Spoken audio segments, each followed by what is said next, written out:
जितने भी हम लोगों का आज समाज में अल्टीमेशन तैयार करना था, लगभग में तो तैयार हो ही गया है। जो भी बोलना था अपने स्तर से सभी लोग अपने अपने वाणी को प्रकट किए। दो चार पॉइंट हमारी भी है। जब हम रास्ते में आ रहे थे तो एक आदमी से हमारी मुलाकात हो गई। पूछ दिए कि आप कहाँ जा रहे हैं? बोले कि बोकिया में जा रहे हैं। आज हम निषाद सभी भाइयों का जनेश्वर चौधरी हत्याकांड को लेकर के बैठक रखा गया है, उसी हम लोग बैठक में शामिल होने जा रहे हैं। वहाँ पे बोले कि अरे वहाँ के आदमी कभी सुधरेगा? वहाँ पे 90% लोग जो भी देखने के लिए मिलेंगे वो बाहरी लोग ही मिलेंगे, बोकिया के बहुत कम मिलेंगे। और संजोग रहा कि उठने से पहले हाथ खड़ा हो गया और वही चीज़ देखने को मिला। उन्होंने एक बात और भी बोला था कि ना ही उनका डैम था और ना ही उनका कोई अधिकार था, लेकिन मर्डर हुई मलाहों की।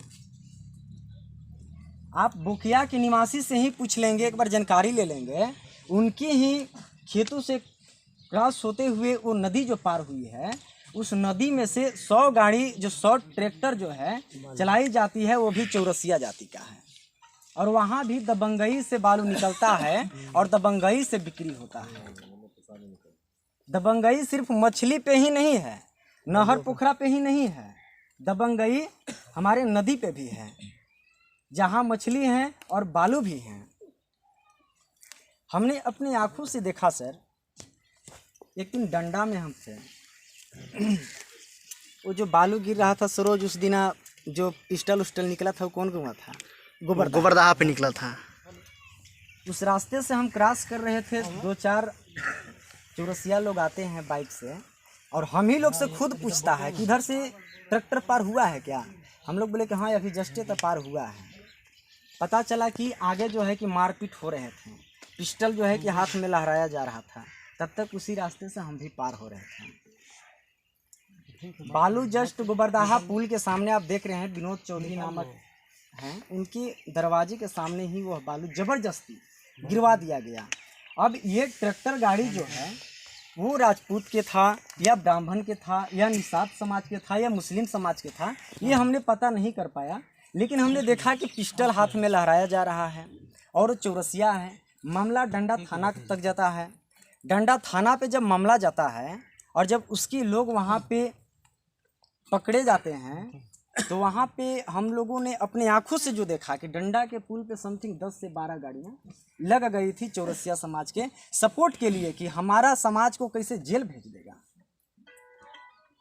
तो हम लोग थोड़ा सा इस मुद्दा पे भी बातें कर लिया जाए कि जो डैम है, डैम के लिए जो करना है वो तो तय हो गई है। जो यहाँ पे 100 गाड़ियाँ चलाई जा रही है और बोकिया के सीना पे चढ़ा करके अदर गांव या अदर राज्य में जाकर के बेच दिया जा रहा है, इस पे भी थोड़ा सा हम लोगों को चर्चा कर लेना चाहिए। आज हम सभी लोग जितने भी यहाँ पे हैं, लगभग इस तरफ से तो हाथ नहीं खड़ा हुआ था, इधर से भाई लोग हाथ खड़ा किए थे, बोकिया के थे। हमको लगता है कि हम लोग जो भी बातें करेंगे, बात करके अपने बात को लेकर के घर चले जाएंगे। ये बात हम लोगों को घर तक रह जाएगी। फिर लड़ने के लिए फिर एक जमावड़ा लगाना पड़ेगा, बात को फिर उछालना पड़ेगा। शायद संजोग अगर इतने लोग नहीं जुट पाते हैं तो क्या होगी? जैसे कि अजय मंडल जी ने बताया अभी कि कोई भी मामला गर्म होता है तो ठंडा भी होता है। हमें सर एक छोटी सी बात याद आ जाता है। बहेरा में मर्डर हुआ था। मर्डर के बाद उनकी जो है कि गिरफ्तारी भी हुआ और गिरफ्तारी के बाद दोनों समझौता भी कर लिए। एक छोटी सी और बात होती है, बहेरा में जब लड़ाई हुई थी यादव समाज और चौधरी समाज सर, एक मिनट सर, उदाहरण दे रहे हैं। यादव समाज के लोग बहेरे में पूरा घूमते थे और जब 12 फीट जब ज़मीन देने की बारी आई थी रास्ते में, तो उन्होंने देने से इग्नोर कर दिया था। हमें लगता है कि जीवन में वो 12 फीट ज़मीन पहली बार डोनेट कर रहे थे रास्ते के लिए, जबकि बहुत काफ़ी लड़ाई चला। और बहेरा में यह हुआ कि लोग एक तरफा होकर के जेसीबी से जो है कि उनके घर घर तक खनवा दिए। कि जितने भी बहेरा के मलाह हैं, अगर आपके जादव परिवार के घर के सामने आपका ज़मीन है तो उसको गड्ढा खनवा दो, उनको निकलना एकदम हराम कर दो।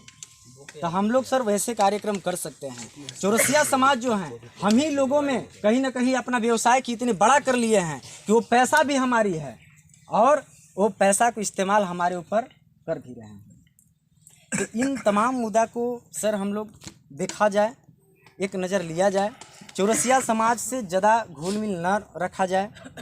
यही नतीजा है कि घुल मिल करने के बाद आज हम लोग जो बातें कर रहे हैं, शाम तक पूरे रिपोर्ट चले जाएंगे, शायद हम ही लोगों के बीच में उनके तरफ हो जाएंगे। हम और आप जो है कि बातें कर रहे हैं, हमारी और आपकी ओवरटेक हो जाएगी और जो है कि फिर खाली हो जाएंगे। यही होती है सर।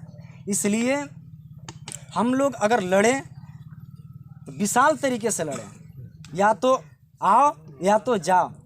मारना है तो पूरी तरह से मरेंगे और मारेंगे भी तो पूरी तरह से मारेंगे, और नहीं मारना है तो एकदम शांत लगा करके सूत जाएंगे। तनी सा सर अगरबत्ती जलाने से अच्छा है कि ढिबरी जला दिया जाए, जोर किया जाए। यही चंद बातों के साथ अपनी बातों जी सर।